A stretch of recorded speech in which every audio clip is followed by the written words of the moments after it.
Assalamualaikum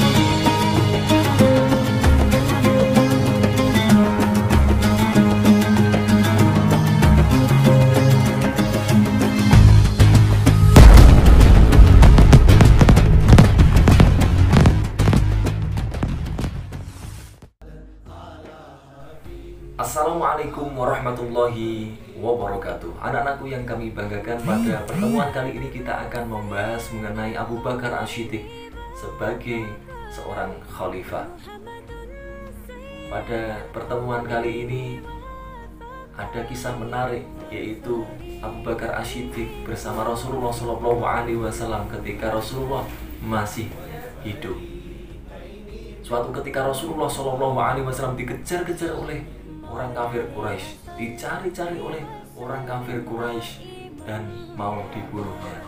Lalu Rasulullah SAW meninggalkan Makkah menuju ke tempat yang lain. Ketika itu Rasulullah SAW berhenti sejenak di Gua Sur.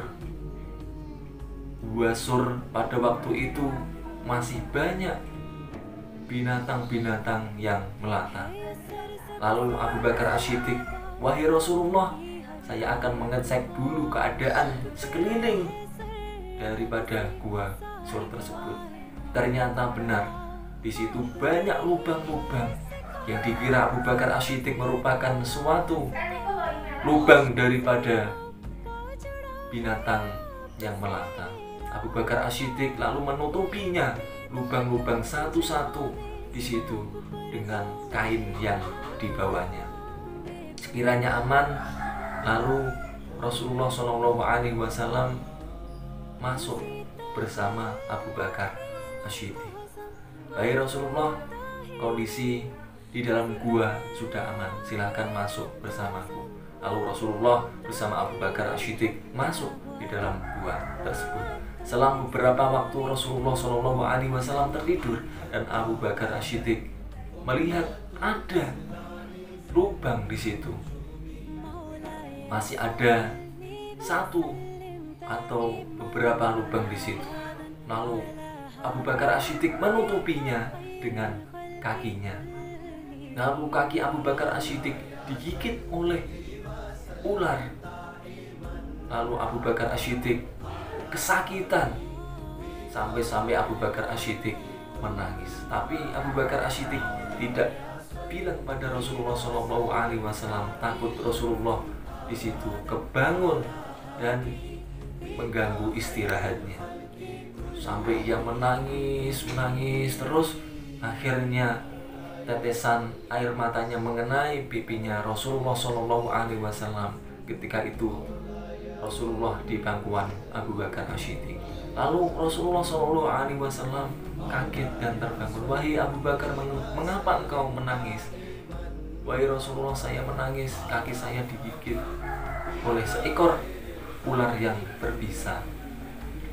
Lalu Rasulullah pada waktu itu berkata pada ular tersebut, "Wahai ular, engkau tidak pantas menyakiti tubuhnya Abu Bakar Ash-Shiddiq, apalagi engkau menggigitnya, rambutnya saja haram kau sakiti," kata Rasulullah SAW.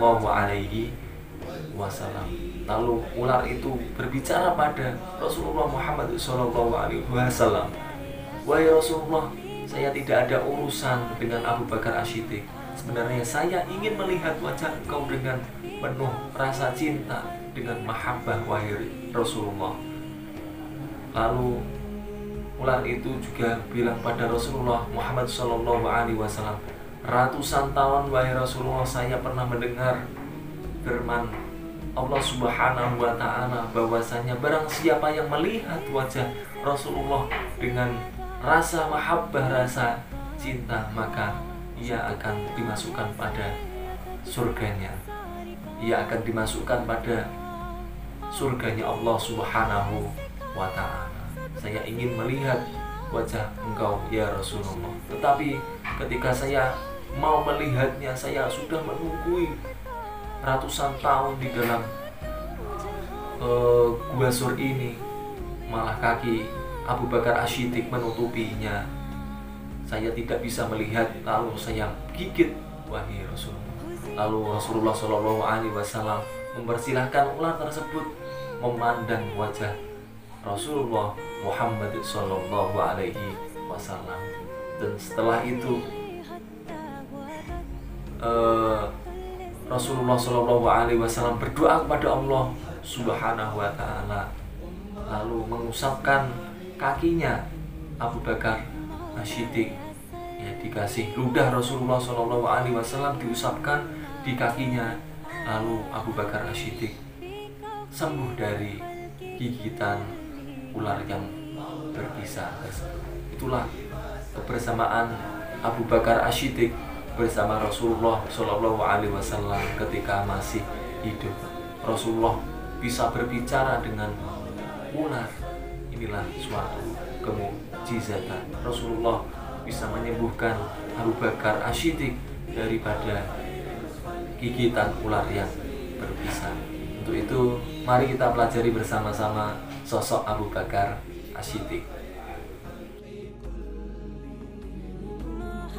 Prestasi besar dari Abu Bakar As-Siddiq ada kebijakan pemerintahan yang meliputi satu kebijakan pengurusan terhadap agama.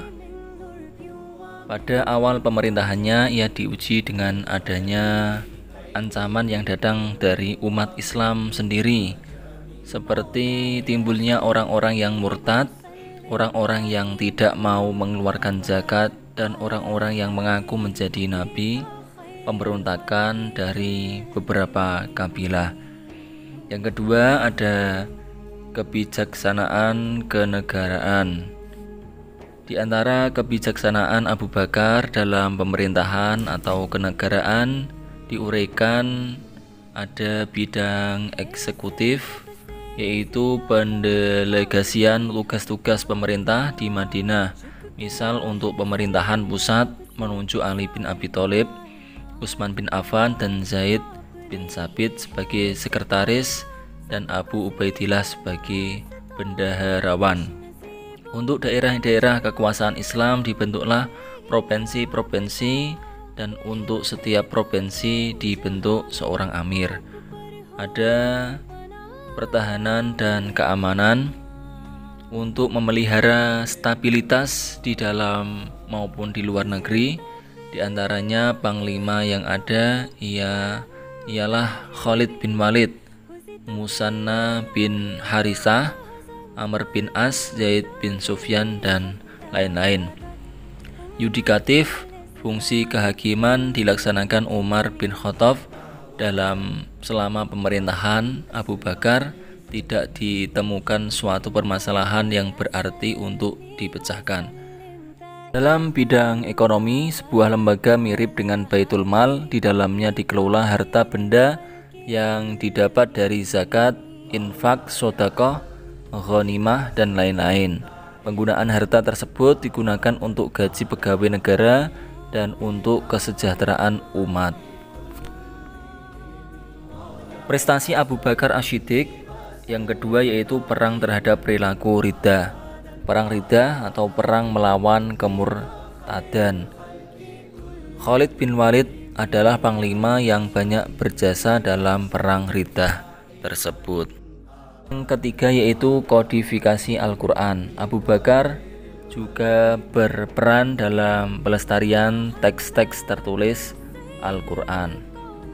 Perlu diketahui bahwasannya banyak penghafal Al-Quran yang ikut tewas dalam pertempuran pada waktu dulu. Umar lantas meminta Abu Bakar untuk mengumpulkan koleksi dari Al-Quran oleh sebuah tim yang diketuai oleh sahabat Zaid bin Tsabit. Pada waktu itulah mulailah dikumpulkan lembaran-lembaran Al-Quran dari para penghafal Al-Quran dan tulisan-tulisan yang terdapat pada media tulis seperti tulang, kulit, dan lain sebagainya. Setelah lengkap, penulisan tersebut kemudian disimpan oleh Abu Bakar. Yang keempat yaitu pembebasan dan penyebaran Islam. Setelah menyelesaikan urusan dalam negeri, Abu Bakar mengirim kekuatan ke luar Arabia. Khalid bin Walid dikirim ke Irak dan dapat menguasai wilayah. Pada tahun 634 Masehi dan lain sebagainya. Abu Bakar meninggal pada Jumadil Akhir tahun 13 Hijriah atau 634 Masehi di Madinah pada usia 63 tahun. Abu Bakar dimakamkan di rumah Aisyah di dekat Masjid Nabawi, di samping makam Rasulullah Shallallahu Alaihi Wasallam.